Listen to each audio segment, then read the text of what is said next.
அத்தியாயம் 81. ஆளை காணோம். எங்க போனா என் ஸ்வீட் லிட்டில் பிரின்சஸ்? இவ்வளோ நேரம் ஆகியும் ஆளையே காணோம். போன் பண்ணாலும் எடுக்க மாட்டேங்கிறா. என்கிட்ட எதுவும் கேட்காத, நீயாச்சு உன் பொண்ணாச்சு. என்னம்மா இவ்வளோ இர்ரெஸ்பான்சிபிளா பதில் சொல்றீங்க? யாரு? நான் இர்ரெஸ்பான்சிபிளா? சரி, அப்படியே இருந்துட்டு போட்டோம். உனக்கு பையன்னு ஒருத்தன் இருக்கான்ல, அவனுக்கு போன் பண்ணி கேளு. ட்ரை பண்ணிட்டமா, அவன் ஏதோ மீட்டிங்ல இருக்கான் போல இருக்கு.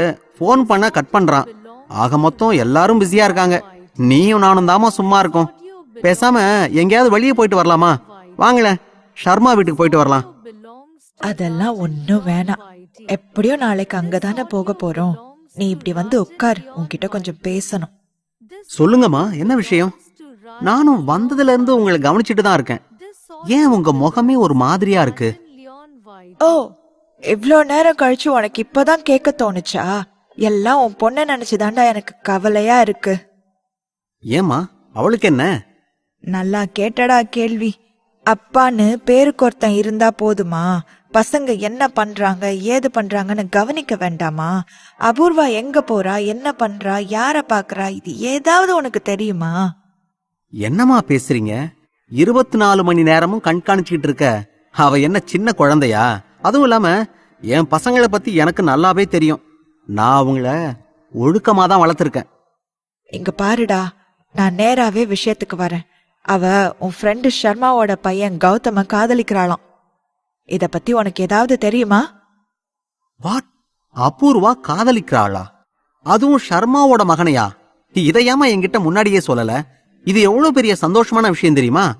இத்தனை வருஷம் ஃப்ரெண்ட்ஸா இருந்த நாங்க 2 பேரும் சம்பந்திங்களா மாற போறோம். டேய், என்னடா பைத்தியக்காரத்தனமா பேசிட்டு இருக்க? நம்ம பொண்ணு எங்க, அவன் எங்க? அபூர்வா சொந்தமா 3 கம்பெனி வச்சு நடத்திட்டு இருக்கா. இந்த கௌதம் பையன் வேலைக்கு போகாம ஊர் சுத்திட்டு இருக்கான். அது தெரியுமா உனக்கு? அவன் ஒன்னும் வேலைக்கு போகாம இல்ல, எமரால்டு கார்பரேஷன்ல அவனுக்கு ஆஃபர் பண்ண வேலையை ஏத்துக்காம இருக்கான், அவ்வளோதான். Is a highly talented young man. அதான பார்த்தேன். உன் ஃப்ரெண்டோட மகனை நீ விட்டு கொடுப்பியா? அப்படியெல்லாம் ஒண்ணும் இல்லம்மா, நான் நிஜத்தை தான் சொல்றேன். எமரால்டு கார்பரேஷனும் கிரக்ஸ் கார்பரேஷனும் கௌதம அவங்க கம்பெனில வேலைக்கு சேர்த்துக்க எப்படி போட்டி போடுறாங்க தெரியுமா? சொல்றேன்னு தப்பா நினைக்காதீங்க. லோகன் அங்கிள் மேல இருக்கிற கோபத்தை பாவம் அந்த சின்ன பையன் மேல எதுக்கு காட்டுறீங்க? என்னோட பயம் உனக்கு இப்ப புரியாதா வினாஷ்? என்ன பொறுத்த வரைக்கும் அந்த லோகன் வேற கௌதம் வேற கிடையாது. தாத்தா புத்தி தானே பேரனுக்கும் இருக்கும். என்னம்மா நீங்க இவ்வளோ கோவத்தோட இருந்தீங்கன்னா நாம் எப்படி நாளைக்கு அவங்க வீட்டுல போய் தங்குறது? நானாடா அவங்க வீட்டுல போய் தங்குறதுக்கு அலையிறேன்? உன் பொண்ணுதான் அவன் வீட்டுல ஸ்டே பண்ணணும்னு ஒத்த கால்ல நிக்கிறா. நல்ல வேளைமா, இந்த 2 பிள்ளைங்களுக்கும் எங்க போய் பொண்ணையும் பையனையும் தேடுறதுன்னு மண்டைய போட்டு குழப்பிக்கிட்டு இருந்தேன். நீ இந்த விஷயத்த சொன்னதுக்கு அப்புறம் தான் எனக்கு நிம்மதியா இருக்கு. எப்படியோ இந்தியாவை விட்டு கிளம்புறதுக்கு முன்னாடி அஜய்க்கும் அபூர்வாவுக்கும் கல்யாணம் பண்ணியே ஆகணும்னு நினைச்சேன். அபூர்வாவுக்கு செட் ஆயிடுச்சு, ஆனா அஜய்க்கு தான் என்ன பண்றதுன்னு தெரியல. அவினாஷ் பேசிக் கொண்டிருக்கும் போது அவருக்கு சுனில் ரத்தோடிடமிருந்து போன் கால் வரவே அவர் அதை அட்டெண்ட் செய்து பேசினார். ஹலோ மிஸ்டர் சுனில், எப்படி இருக்கீங்க? எனக்கு என்ன அவினாஷ், எப்பவும் போல இந்த வீல் சேரோட என் வாழ்க்கை ஓடுது. நீங்க மும்பை வந்திருக்கிறதா கேள்விப்பட்டேன். அன்னைக்கு வீரேந்திரநாத் பர்த்டே பார்ட்டியில அபூர்வாவை மீட் பண்ணி பேசினப்ப அவ தான் சொன்னா. சரி, அதான் நீங்க ஃப்ரீயா இருந்தீங்கன்னா உங்களை டின்னருக்கு இன்வைட் பண்ணலாம்னு கால் பண்ணேன். ஓ, இட்ஸ் மை பிளஷர். உங்களுக்கு ஓகேனா நாளைக்கு ஈவினிங் உங்க வீட்டுக்கு நான் வரேன். Great, I am looking forward to it. Sunil Rathod phone பேசிவிட்டு எதிரில் அமர்ந்திருந்த குப்தாவை பார்த்தார். என்ன குப்தா, இதெல்லாம் சரியா வருமா? பேசி பார்த்தாதானே தெரியும். அது வரைக்கும் உன் பொண்ணு கௌதம் கிட்டையும் அபூர்வா கிட்டையும் எந்த பிரச்சனையும் பண்ணாம இருந்தா சரி. நல்ல வேளை ஞாபகப்படுத்தின. அப்புறமா அவளை கூப்பிட்டு வச்சு வான் பண்றேன். ஏன் குப்தா, மாயா கிட்ட இந்த விஷயத்தை பத்தி சொல்லலாமா வேணாமா? இப்போதைக்கு வேணாம்னு நினைக்கிறேன். அவினாஷ் எப்படி ரியாக்ட் பண்றாருன்னு பார்த்துட்டு அப்புறமா சொல்லிக்கலாம். அதுவும் கரெக்டு தான். எனக்கு என்னமோ அருண் அபூர்வா கிட்ட தப்பா நடந்துகிட்ட விஷயத்த பத்தி அவினாஷ் கிட்ட மறைக்க வேணாம்னு தோணுது. இங்க பாரு சுனில், அவினாஷ் கிட்ட இவ்வளோ பெரிய விஷயத்த மறைக்கிறது ரொம்ப பெரிய தப்பு தான். ஆனா உண்மையை சொல்லிட்டா அஜய நம்ம மாயாவுக்கு பொண்ணு கேட்க முடியாது. அத மனசுல வச்சுக்கோ. உன் பொண்ணு இப்படி ஒரு குண்டை தூக்கி போடுவான்னு யாருக்கு தெரியும் சொல்லு? எனக்கு என்னவோ அவளுக்கும் அஜய்க்கும் கல்யாணம் நடந்தா அவ ஓரளவுக்கு சரியாயிடுவான்னு தோணுது குப்தா. அப்படி மாறினா சந்தோஷம்தான். சரி குப்தா, இந்த வீட்டை கட்டின மேஸ்திரியோட போன் நம்பர் கேட்டிருந்தனே, கிடைச்சுதா? இல்ல, நானும் எவ்வளவு முயற்சி செஞ்சு பார்த்துட்டேன். அவன் ஆள் அட்ரஸ் எங்க இருக்கானே தெரியல.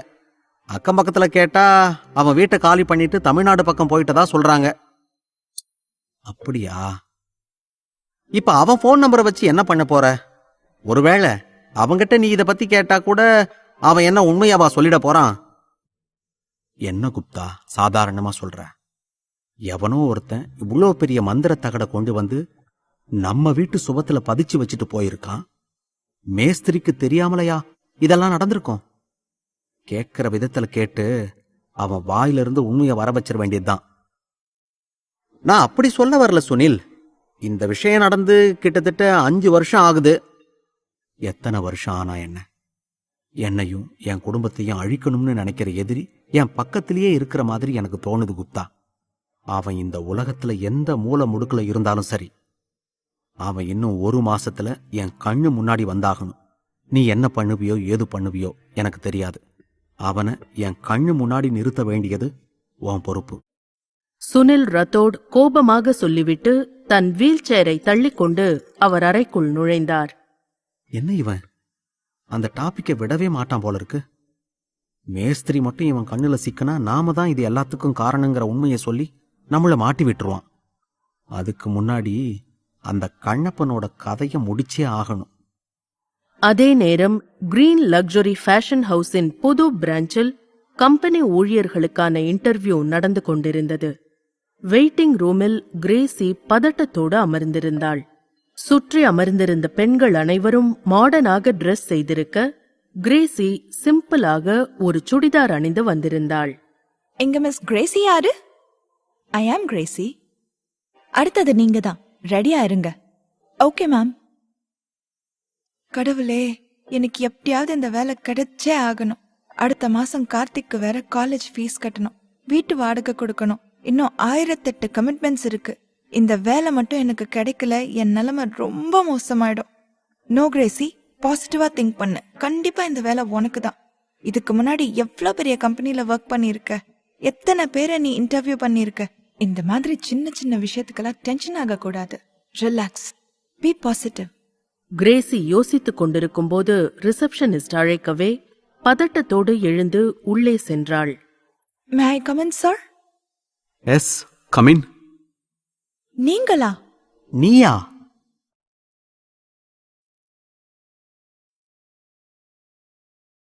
அத்தியாயம் 82. நீங்களா? கிரீன் ஹவுஸ் லக்ஸுரி ஃபேஷன் கம்பெனியின் மேனேஜிங் டைரக்டராக உள்ளே அமர்ந்திருந்த அஜயை பார்த்த கிரேசி அதிர்ச்சி அடைந்தாள். நீங்களா? நீயா? நீங்க எப்படி இங்க? நல்லா இருக்கே கதை. என் கம்பெனிக்கே வந்து நான் ஏன் இங்க இருக்குன்னு கேக்குறியா? வாட்? உங்க கம்பெனியா? ஏன் உன் கம்பெனின்னு சொல்ல போறியா? நான் ஏன் அப்படி சொல்ல போறேன்? Sit down. எந்த போஸ்டிங்க்கு அப்ளை பண்ணிருக்க? பிஏ போஸ்டிங்க்கு அப்ளை பண்ணிருக்கேன். Okay, you are selected. நாளைக்கு வந்து ஆபீஸ்ல ஜாயின் பண்ணிக்கோ. என்ன இன்டர்வியூ பண்ணாம செலக்ட்னு சொல்றீங்களா? உன்னை பத்தி தான் எனக்கு தெரியுமே, அப்புறம் எதுக்கு டைம் வேஸ்ட் பண்ணிக்கிட்டு? You may go now. But ப்ரொசீஜர்னு ஒன்னு இருக்குல்ல. ப்ரொசீஜர் எல்லாம் நேத்தே முடிஞ்சது. நீங்க ஒர்க் பண்ண போறது ஃபேஷன் இண்டஸ்ட்ரியில. ஸோ நாளைக்கு வரும்போது பட்டிக்காடு மாதிரி ட்ரெஸ் பண்ணாம கொஞ்சம் ஃபேஷன் சென்ஸோட ட்ரெஸ் பண்ணிக்கிட்டு வா, புரிஞ்சுதா? கிரேசி எதையோ சொல்ல வாயெடுக்க அஜய் அவளை தடுத்து நிறுத்தினான். ப்ளீஸ், எனக்கு கொஞ்சம் ஒர்க் இருக்கு. நீ இதுக்கப்புறம் என்னோட பர்சனல் அசிஸ்டன்ட். அதனால எனக்கு உதவியா இருக்கணுமே தவிர உபத்திரவமா இருக்கக்கூடாது. ஸோ என்கிட்ட ஆர்கியூ பண்ணாம முதல்ல கிளம்பு. இன்னைக்கு தானே வீடு குடி மாறி இருக்கீங்க. வீட்டில் ஏதாவது வேலை இருக்கும், போய் அதை பாரு. நாளைக்கு காலையில 9:30 மணிக்கு ஷார்ப்பா நீ ஆபீஸ்ல இருக்கணும், புரிஞ்சுதா? புரிஞ்சுது. என்ன என்னைக்கும் இல்லாம இன்னைக்கு இவர் ஒழுங்கா நடந்துக்கிறாரு? இல்லையே, ஏதோ ஒன்னு தப்பா இருக்கு. ஒருவேளை பாட்டி ஏதாவது சொல்லியிருப்பாங்களா? இருக்கும் இருக்கும். இல்லன்னா இவராவது என்கிட்ட இவ்ளோ சாஃப்டா பேசுறதாவது. கிரேசி யோசித்தபடி ஆபீஸ் கதவை திறந்து கொண்டு வெளியே செல்ல, எதிரே வந்து கொண்டிருந்த சந்தோஷ் கிரேசியை பார்த்து அதிர்ச்சி அடைந்தான். யார் இந்த பொண்ணு? எங்கேயோ பார்த்த மாதிரி இருக்கு. இன்டர்வியூவுக்கு வந்த பொண்ணா இருக்கும். கேபின் கதவை திறந்து கொண்டு சந்தோஷ் உள்ளே செல்ல, அஜய் செலிபிரிட்டி லைஃப் மேகசினை வெறித்து பார்த்து கொண்டிருந்தான். ஹாய்டா, குட் மார்னிங். இன்டர்வியூ எப்படி போகுது? முக்கியமான போஸ்டிங்கெல்லாம் ஆள் எடுத்தாச்சு. மீதியை நீ பாத்துக்கோ. எனக்கு ரொம்ப தலைவலியா இருக்கு. நான் ரூமுக்கு போறேன். டேய் இருடா, ஏன் இவ்ளோ காலையிலே கிளம்புற? தலைவலிக்குதுன்னா டீ கொண்டு வர சொல்றேன், இரு. சந்தோஷ் ஆபீஸ் பாய்க்கு கால் செய்து 2 டீ ஆர்டர் செய்தான். என்னடா ஆச்சு? ஏன் காலையில ரொம்ப டிஸ்டர்ப்டா இருக்க? அஜய் பதில் எதுவும் பேசாமல் அந்த வீக்லி மேகசினை சந்தோஷிடம் நீட்டினான். அதை வாங்கி பார்த்த சந்தோஷின் கண்கள் ஆச்சரியத்தில் விரிந்தன. என்னடா இது? நீயும் ஏதோ ஒரு பொண்ணு பார்ட்டில சிரிச்சு சிரிச்சு பேசுற மாதிரி போட்டோஸ் போட்டிருக்காங்க. நீங்க 2 பேரும் லவ் பண்றீங்கன்னு வேற ஹெட்லைன் போட்டிருக்காங்க. யாரா இந்த பொண்ணு? ஒரு நிமிஷம் இரு. நான் இப்போ கொஞ்ச நேரத்துக்கு முன்னாடி ஒரு பொண்ணு கேபின்ல இருந்து வெளியே போனதை பார்த்தேன். அந்த பொண்ணு தானே இது? ஆமாடா. யாரா அந்த பொண்ணு? எனக்கு தெரியாம யாரையாவது கரெக்ட் பண்ணிட்டியா? சி, ஏண்டா நீ வேற. நீ நினைக்கிற மாதிரி எல்லாம் எதுவும் இல்ல. இன்ஃபேக்ட் சொல்ல போனா இது நீ ஆரம்பிச்சு வச்ச பிரச்சனை தான். என்னது? நான் ஆரம்பிச்சு வச்ச பிரச்சனையா? நான் என்னடா பண்ணேன்? நான் யூஎஸ்ல இருந்து வந்த அன்னைக்கு நீ என்ன உன் ஆபீஸ்க்கு கூட்டிட்டு போனியே, ஞாபகம் இருக்கா? ஆமா. அன்னைக்கு ஷார்ட்கட் ரூட்ல கூட்டிட்டு போறதா சொல்லி ஒரு பொண்ணோட முகத்துல சேர்த்து அடிச்சியே, ஞாபகம் இருக்கா? ஹலோ, அன்னைக்கு டிரைவ் பண்ணது நான் இல்ல, நீ. இதுல எல்லாம் உஷாரா இருடா. ஆமா, நான் தான் அன்னைக்கு டிரைவ் பண்ணேன். ஆனா என்ன அந்த ரூட்ல கூட்டிட்டு போனது நீதானே? சரிடா, நான் தான். ஆனா அதுக்கும் இந்த மேகசின்ல இருக்கிற போட்டோஸ்க்கும் என்னடா சம்பந்தம்? அவதான்டா இவ. அவனா எவ? எனக்கு புரியலடா. நீ யார சொல்ற? அன்னைக்கு நாம சேர்த்து அடிச்சதே இவ மேலதான்டா. டேய், நிஜமாவா சொல்ற? யூ மீன் தட் லக்கி சாம்? ஆமாடா. சோ உன்னை பழி வாங்கறதுக்காக போட்டோஸ் மாஃப் பண்ணி? நோ, இது ஃபேக் போட்டோஸ் கிடையாது. இது இண்டஸ்ட்ரியலிஸ்ட் வீரேந்திரநாத் பர்த்டே பார்ட்டியில் எடுத்த போட்டோஸ். வாட்? சத்தியமா நீ என்ன சொல்றேன்னு எனக்கு புரியல. இது ஃபேக் போட்டோஸ் இல்லனா நீங்க 2 பேரும் பார்ட்டில மீட் பண்ணீங்களா என்ன? பார்ட்டில எல்லாம் மீட் பண்ணல. அவ பார்ட்டிக்கு வந்ததே என் கூட தான். ஐயோ, எனக்கு தலையே வெடிச்சிடும் போல இருக்கு. எது சொல்றதா இருந்தாலும் கொஞ்சம் தெளிவா சொல்லுடா. கிரேசி அபூர்வாவை சந்திக்க வந்த இடத்தில் பார்ட்டியை காப்பாற்றிய விஷயமும் அவர்களுடன் பர்த்டே பார்ட்டி அட்டெண்ட் செய்த விஷயத்தையும் அஜய் சந்தோஷிடம் சொல்லி முடித்தான். ஓ சூப்பர். எவ்வளவு நடந்திருக்கா? பேருக்கு தாண்டா நீயும் நானும் க்ளோஸ் ஃப்ரெண்ட்ஸ்.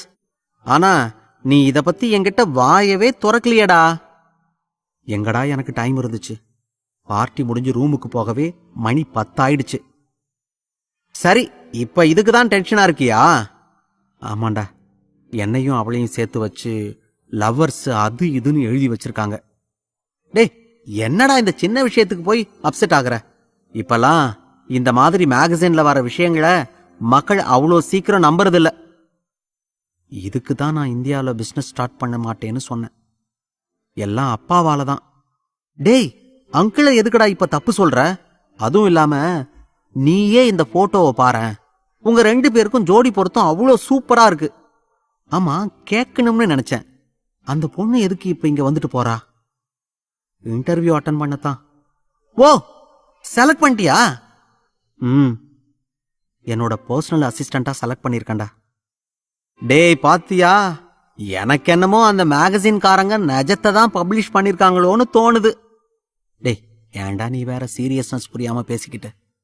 மேகசின்ல இந்த போட்டோஸ் வந்த விஷயம் மட்டும் அவளுக்கு தெரிஞ்சதுன்னா ஆபீஸையே 2 ஆக்கிடுவா. ஆக்கிடுவா இல்லடா, ஆக்க போறா. என்னடா சொல்ற? அங்க பாருடா, உன்னை தேடிதான் கையில மேகசினோட கோவமா வந்துட்டு இருக்கா. அதுக்குள்ள இவளுக்கு எப்படி நியூஸ் தெரிஞ்சிருக்கும் தெரியலையடா. கேபின் கதவுகளை திறந்து கொண்டு உள்ளே வந்த கிரேசி மேகசினை டேபிள் மீது கோபமாக தூக்கி வீசினாள். What nonsense! எதுக்கு இப்படி பிஹேவ் பண்ற? என்ன மிஸ்டர், நான் ஏன் இப்படி நடந்துக்கிறேன்னு உங்களுக்கு நிஜமாவே தெரியாதா? தெரியும். அதுக்கு என்ன பண்ண சொல்ற? நானா போட்டோஸ் கொடுத்து அவங்கள மேகசின்ல எழுத சொன்னேன்? நீங்க பண்ணாம இத வேற யாரு பண்ணிருப்பா? கிரேசி பேசிக் கொண்டிருக்கும் போது சந்தோஷ் குறுக்கிட்டான். சிஸ்டர், ஒரு நிமிஷம். என்ன பேசுறீங்க? அவனே இந்த நியூஸ பார்த்துட்டு ஷாக்ல இருக்கான். ஹலோ, நீங்க யாரு sir? Hello ma'am, I am Santhosh, அஜயோட க்ளோஸ் ஃப்ரெண்ட். இதெல்லாம் எதுக்கு என்கிட்ட சொல்றீங்க? இப்ப நீங்க தானே மேடம் கேட்டீங்க. இங்க பாருங்க மிஸ்டர் சந்தோஷ், இது எங்க 2 பேருக்குள்ள இருக்க பிரச்சனை. சோ ப்ளீஸ் நீங்க கொஞ்ச நேரம் வாயை மூடிட்டு அமைதியா இருங்க. ஏய், யார வாய மூடிட்டு இருக்க சொல்ற? எனக்கு ஒண்ணுனா என் ஃப்ரெண்டு கேள்வி கேட்க தான் செய்வான். இப்ப எதுக்கு இங்க வந்து கத்திக்கிட்டு இருக்க? நியாயமா பார்த்தா நீ அந்த மேகசின் காரங்கிட்ட தான் போய் சண்டை போடணும். முதல்ல இங்க இருந்து கிளம்பு. ஏதோ பாவமா இருக்கேன்னு வேலை போட்டு கொடுத்தா எங்கிட்டயே நீ மரியாதை இல்லாம பேசுறியா? ஒழுங்கா இடத்த காலி பண்ணு. யாருக்கு வேணும் உங்க வேலை? இதுக்கப்புறமும் இந்த கம்பெனில வேலை பார்க்க நான் ஒன்னும் மான மரியாதை இல்லாதவ கிடையாது. இந்த போட்டோஸ் மேகசின்ல வர யாரு காரணமோ அவங்க கண்டிப்பா எனக்கு பதில் சொல்லியே ஆகணும். நான் இந்த விஷயத்த சும்மா விட போறதில்ல. கிரேசி சொல்லிவிட்டு அங்கிருந்து வேகமாக நடந்து செல்ல அஜயும் சந்தோஷும் ஒருவரை ஒருவர் பார்த்து கொண்டனர். பாத்தியாடா எவ்வளோ திமிரா பேசிட்டு போறான்னு? திமிரா பேசினாலும் நல்ல பொண்ணா இருக்காடா. யோசிச்சு பாரேன், நீ எவ்வளோ பெரிய பிசினஸ் மேன். இதுவே வேற ஒரு பொண்ணா இருந்திருந்தா உன்னோட சேர்த்து வச்சு இந்த மாதிரி போட்டோஸ் வந்ததை எவ்வளோ பெருமையா நினைச்சிருப்பா. But this girl is something different. என்ன டிஃப்ரெண்டோ, ஆனா ஒண்ணுடா, கேக் நல்லா செய்யறா. அது போதுமேடா, நீதான் கேக்னா வாய பொழப்பியே. டேய் வேணாம், எனக்கு கேக் வேணும்னா நான் கடையில போய் வாங்கி சாப்பிட்டுக்கிறேன். அதுக்கு ஏன்டா அவ பின்னால அலையணும்? என் மனசுக்கு ஒண்ணு தோணுது, சொன்னா கோச்சிக்க மாட்டியே. வேண்டாம், நீ சுத்தி வளைச்சி எங்க வரன்னு எனக்கு தெரியுது. கேண்டிடேட்ஸ் வெளியே வெயிட் பண்ணிட்டு இருக்காங்க. நீ இன்டர்வியூவை கண்டினியூ பண்ணு. எனக்கு கொஞ்சம் வெளியே வேலை இருக்கு. அஜய் அங்கிருந்து எழுந்து செல்ல அப்போது அவனுக்கு ஒரு அன்னோன் நம்பரிலிருந்து போன் கால் வந்தது. அட்டெண்ட் செய்து காதில் வைத்தவன் அதிர்ச்சியில் உறைந்தான். அத்தியாயம் 83. ஆக்சிடென்ட். வாட்? எப்ப? எப்படி? அஜய் பதட்டம் அடைவதை பார்த்து சந்தோஷ் எழுந்து அவன் அருகில் வந்தான். எந்த ஹாஸ்பிட்டல்? டேய், என்னடா ஆச்சு? கிரேசிக்கு ஆக்சிடென்ட் ஆண்டா. ஹாஸ்பிட்டல்ல இருந்து நர்ஸ் போன் பண்ணாங்க. நான் போய் பார்த்துட்டு வந்துடுறேன். என்னடா சொல்ற? எந்த ஹாஸ்பிட்டல்? KKR ஹாஸ்பிட்டல்டா. எப்படி ஆக்சிடென்ட் ஆச்சு? ரோட் கிராஸ் பண்ணும்போது கார் வந்து மோதிருச்சான். மேகசின்ல போட்டோஸ் வந்ததை பத்தி யோசிச்சுக்கிட்டே போயிருப்பான்னு நினைக்கிறேன். சரி, நீ சீக்கிரம் போய் பாருடா. ஆபீஸ் வேலையெல்லாம் நான் பாத்துக்கிறேன். அங்க போயிட்டு எனக்கு கால் பண்ணு. கிரேசிக்கு ஆக்சிடென்ட் ஆன விஷயத்தை கேள்விப்பட்டு அஜய் பதட்டத்தோடு ஆபீஸிலிருந்து வெளியேறி தன் காரை வேகமாக டிரைவ் செய்தான். ச்சே, இவளோட ஒரே தொல்லையா இருக்கு. இப்படியா கவனம் இல்லாம இருப்பா? எனக்கு என்ன வேற வேலை இல்லைன்னு நினைச்சிட்டு இருக்காளா? எப்ப பாரு இவளை சுத்தியே ஓடிட்டு இருக்க வேண்டியதா இருக்கு. 5 நிமிடங்களுக்கு பிறகு அஜயின் கார் ஹாஸ்பிட்டலின் முன் வந்து நின்றது. வார்டில் டாக்டர் கிரேசிக்கு ட்ரீட்மெண்ட் பார்த்து கொண்டிருந்தார். அவ்வளவுதானம்மா? வேற எங்கேயாவது பெயின் இருக்கா? நோ டாக்டர், ஷோல்டர்ல தான் வலி ரொம்ப அதிகமா இருக்கு. ஸ்கேன் எடுத்து பார்த்தாச்சு, போன்ல எந்த ஃப்ராக்சரும் இல்ல. வரி பண்ணிக்க வேண்டாம். ஒரு 1 வீக் கைக்கு எந்த வேலையும் கொடுக்காம ரெஸ்ட் எடுங்க. ஹேண்ட் கியூர் ஆயிடும். டாக்டர் பேசிக் கொண்டிருக்கும் போது அஜய் வார்டுக்குள் நுழைந்தான். அவனை துரத்தி கொண்டு நர்ஸ் பின்னால் ஓடி வந்தார். உள்ளே நுழைந்த அஜய் கிரேசி அங்கு தலையிலும் கையிலும் கட்டோடு படுத்திருப்பதை பார்த்தான்.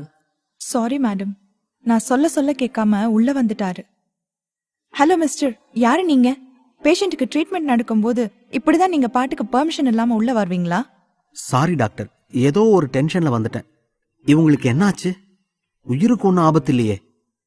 அதெல்லாம் ஒன்னும் இல்ல. உயிருக்கு ஆபத்து இருந்தா நாங்க ஏன் நார்மல் வார்ட்ல வச்சு ட்ரீட்மெண்ட் பண்ண போறோம்? தலையிலயும் கையிலயும் ஒரு சின்ன அடி. 1 வீக் ரெஸ்ட் எடுத்தா சரியாயிடும். இப்ப நீங்க வெளியே போறீங்களா? அவங்களுக்கு கொஞ்சம் ஃபர்ஸ்ட் எய்ட் பண்ண வேண்டியது இருக்கு.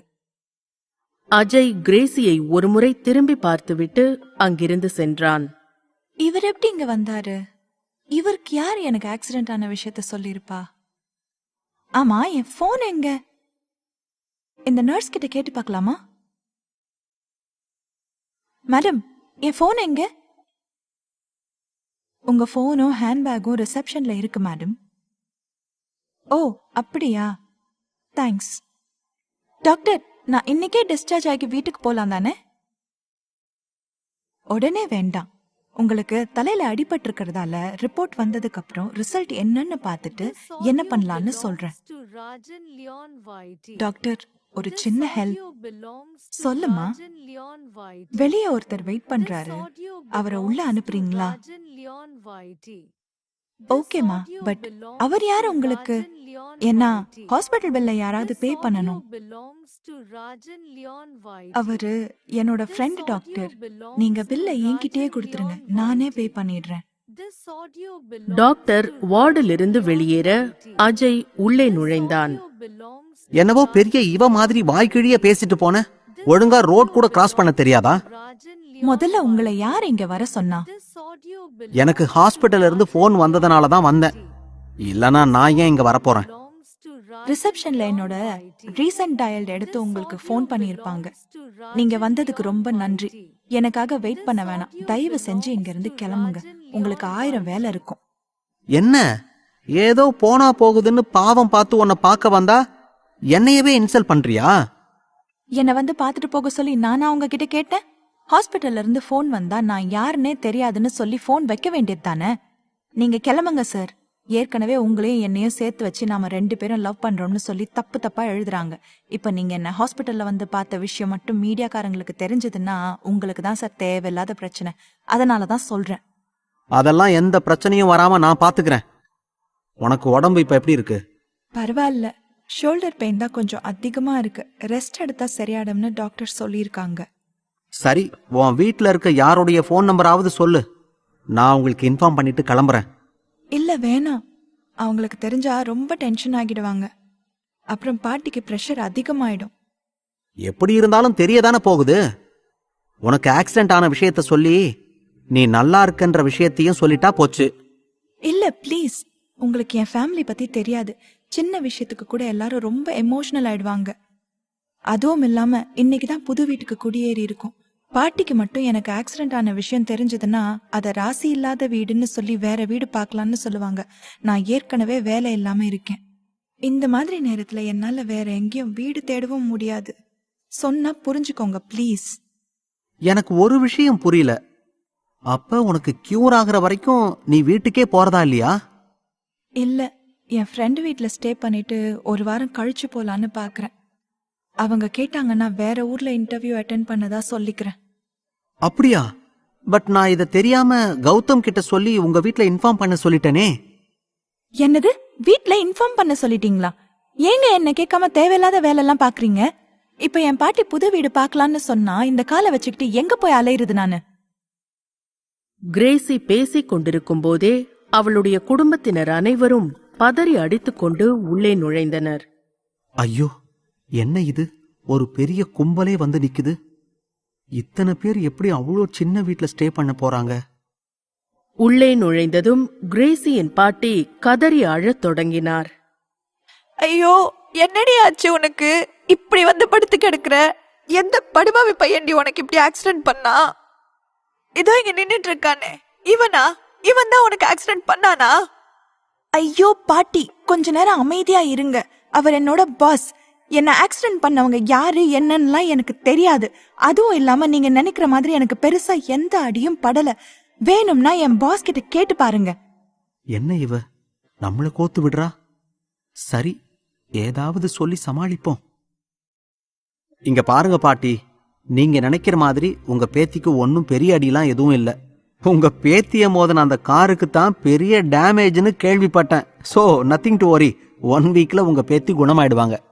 அஜய் சிரித்துக் கொண்டே நக்கல் அடித்ததை கேட்டு கிரேசி கோபமடைந்தாள்.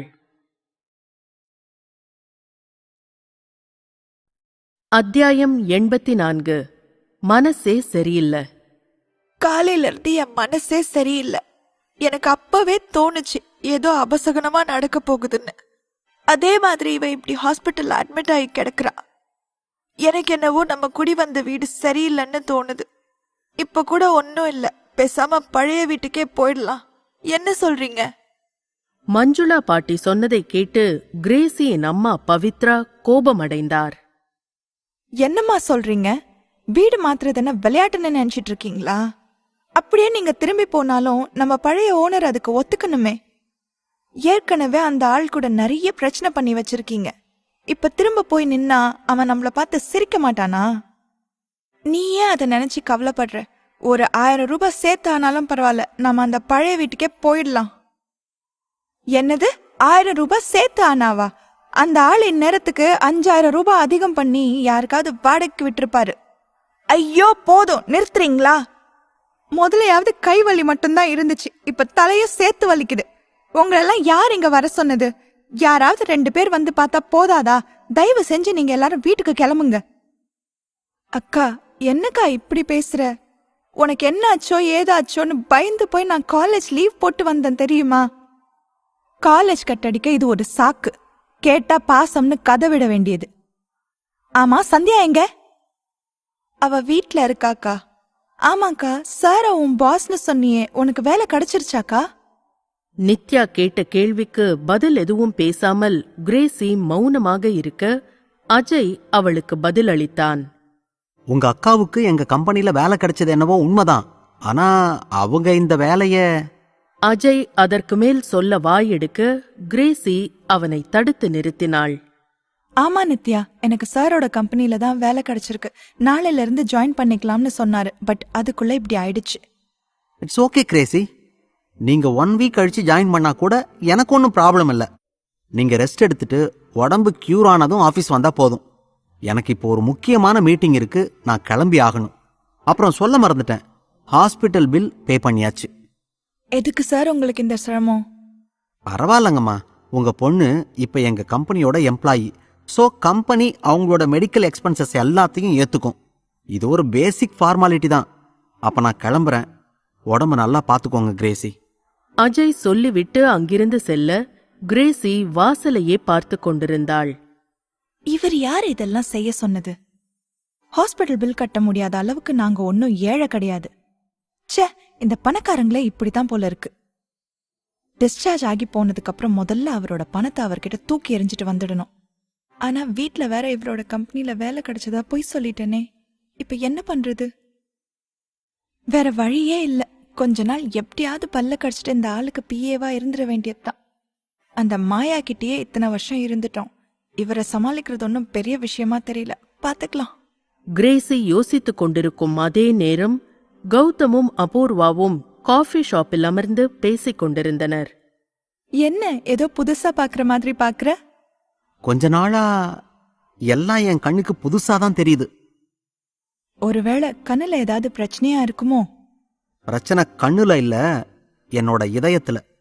கௌதம் சொன்னதை கேட்டு அபூர்வா சிரித்தாள். என்ன அபூர்வா, ஹார்ட்ல பிரச்சனைன்னு சொல்றேன், நீ பாட்டுக்கு சிரிக்கிற? இல்ல, எப்ப இருந்து நீ இப்படி எல்லாம் பேச கத்துக்கிட்ட? எல்லாம் உன்னை லவ் பண்ணதுக்கு அப்புறம்தான். சரி, இப்ப எதுக்காக என்ன அவசர அவசரமா காஃபி ஷாப்க்கு கூட்டிட்டு வந்திருக்க? சும்மாதான் உன் கூட கொஞ்ச நேரம் பேசிட்டு இருக்கலாம்னு தோணுச்சு. சரி பேசு. அப்படி என்னதான் பேசுறன்னு பாக்கலாம். எல்லாம் நம்ம ஃபியூச்சரை பத்தி தான் அபூர்வா. உன் பாட்டிக்கிட்ட வேற நாம லவ் பண்றோம்னு சொல்லி வச்சுட்ட. நான் வேற இப்ப எந்த வேலைக்கும் போகாம இருக்கேன்.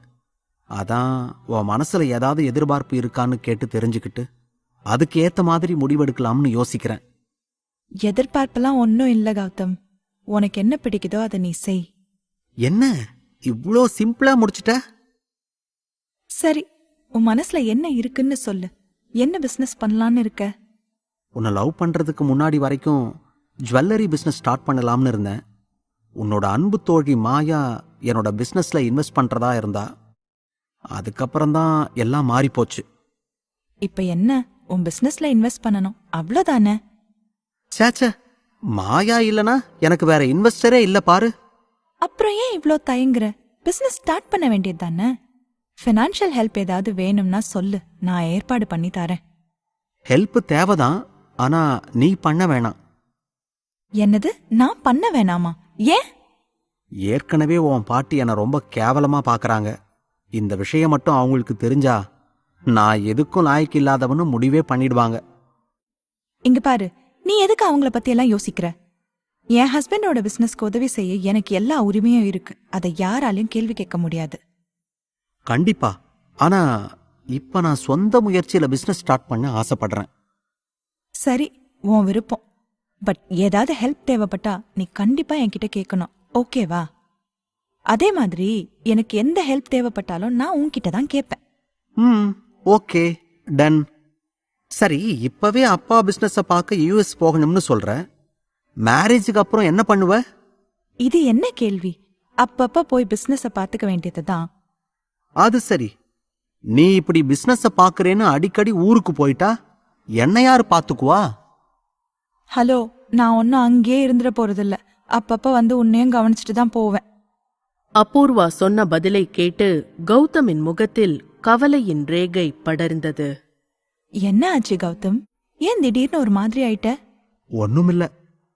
ஒன்னும் இல்லைன்னு வாய் தான் சொல்லுது, ஆனா முகத்துல பல எண்ணங்கள் ஓடுற மாதிரி இருக்கே கௌதம்.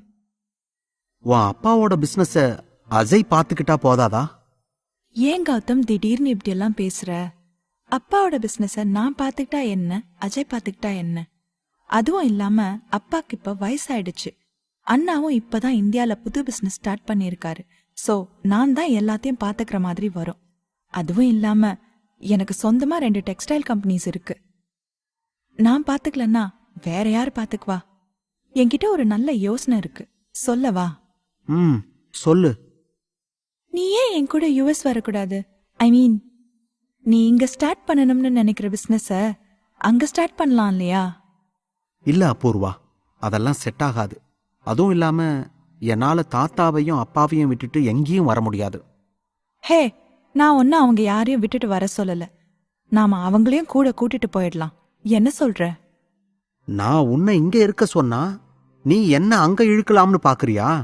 முதல்ல இங்க உருப்படியா ஒரு பிசினஸ் ஸ்டார்ட் பண்ணலாம், அதுக்கப்புறம் யூஎஸ் போறத பத்தி யோசிக்கலாம். இங்க பாரு அபூர்வா, நான் நேராவே விஷயத்துக்கு வரேன். கல்யாணத்துக்கு அப்புறம் நீ என்னை பிரிஞ்சு எங்கேயும் போகக்கூடாது. நான் போகவும் விடமாட்டேன். இதை நான் விளையாட்டுக்கு சொல்றதா நீ நினைச்சுக்காத. மேரேஜுக்கு அப்புறம் நீ எனக்கு ஒரு நல்ல ஒய்ஃபா, வீட்டுக்கு ஒரு நல்ல மருமகளா இருக்கணும்னு நான் ஆசைப்படுறேன். அதனால நீ வேலைக்கெல்லாம் போக வேணாம். உன்னை நான் ராணி மாதிரி எந்த குறையும் இல்லாம பாத்துக்கிறேன். எனக்கு என் அபூர்வா என் கண்ணு முன்னாடியே இருக்கணும். நான் ஆபீஸ் போயிட்டு வந்ததும் உன்னோட முகத்தை தான் பார்க்கணும். எனக்காக ஒருத்தி வீட்டுல காத்திருக்கணும்னு நான் நினைக்கிறேன். அதனால கல்யாணத்துக்கு அப்புறம் நீ வேலைக்கு போக வேண்டாம். இதுதான் என்னோட முடிவு. கௌதம் சொன்னதை கேட்டு அபூர்வா நம்ப முடியாமல் அவனையே உற்று பார்த்து கொண்டிருந்தாள்.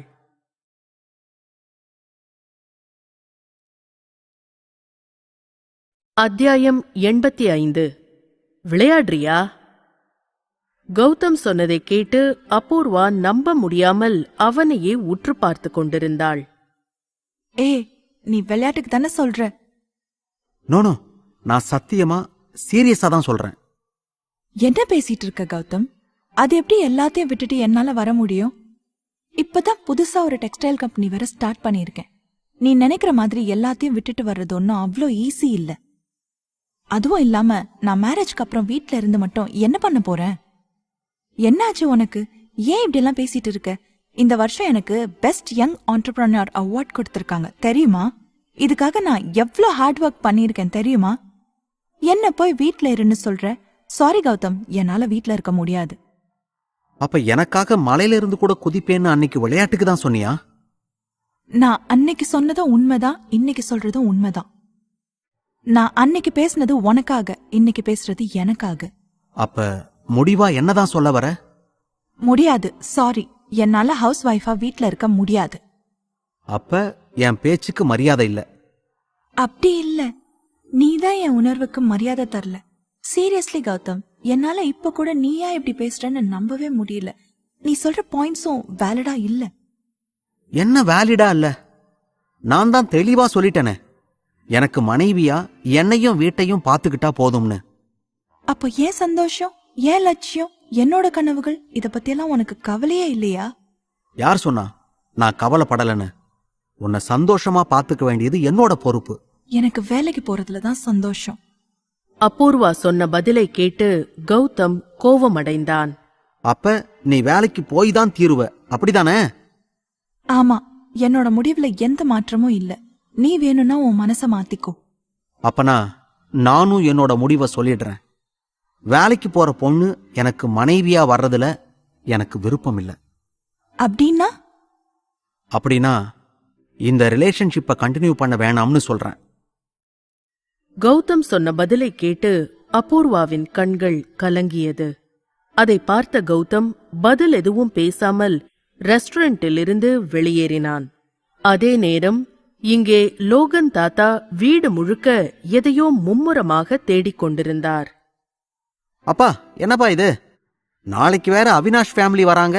இப்ப போய் இந்த மாதிரி வீட்டையே கலைச்சு போட்டுட்டு இருக்கீங்க. டேய், அதனால தாண்டா நான் அவசரமா தேடிக்கிட்டு இருக்கேன். உனக்கு அபூர்வாவோட பாட்டிய பத்தி தெரியாது. வீட்டுக்கு வந்ததும் முதல்ல கௌதமோட ஜாதகத்தை தான் கேட்பா. அதுக்குள்ள ஒரு முறை நான் கௌதம் ஜாதகத்தையும் அபூர்வா ஜாதகத்தையும் கொண்டு போய் பொருத்தம் எப்படி இருக்குதுன்னு பார்த்துட்டு வந்தா என் மனசுக்கு நிம்மதியா இருக்கும். சரிப்பா, அதுக்கே இவ்வளோ அவசரப்படுறீங்க? ஜாதகம் எங்க வச்சோம்னு தெரியல, தேடி எடுத்து தரோம்னு சொல்லிட்டா போச்சு. நான் சமையல் வேற ரெடி பண்ணணும். நீங்க வேற வீட்டை இப்படி குப்பையாக்கி வச்சிருக்கீங்க. நான் அந்த வேலையை பாப்பனா இல்ல உங்களை பாப்பனா? உன்னை யாரா வேலை எல்லாத்தையும் விட்டுட்டு வந்து என்ன வேடிக்கை பார்க்க சொன்னது? நானா ஹெல்ப் பண்ணுன்னு கூப்பிட்டேன்? நீ போய் உன் வேலையை பாரு, நான் ஜாதகத்தை தேடிக்கிறேன். அப்பா, நான் அதுக்கு சொல்லல. உங்களுக்கு இப்பதான் ஆபரேஷன் பண்ணிருக்கு. எதுக்கு இப்படி தேவையில்லாம ஸ்ட்ரெயின் பண்ணிக்கிறீங்க? கௌதம் வந்து பார்த்தானா என் மேலதான் கோவப்படுவான். அவன் வந்து கேட்டானா நான் பதில் சொல்லிக்கிறேன்.